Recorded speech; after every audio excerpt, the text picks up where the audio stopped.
Have you ever wondered what the point to life is? It's an illusion, a vagary of perception. Temporary constructs of a feeble human intellect trying desperately to justify an existence that is without meaning or purpose. And all of it designed by those in charge of our lives. From when we were little babies, right up to puberty.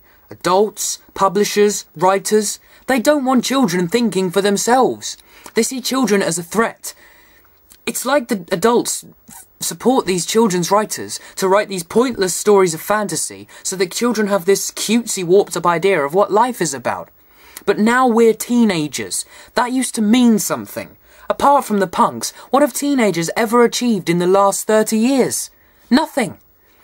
If there's any way we can make a difference, we need to share our ideas in one group and come to a decision. That's what I'm doing in this chat room. I'm not here for some pointless getting to know you session where we find out how pathetic each of our lives are. I want to lead a revolution. But I can't do it on my own.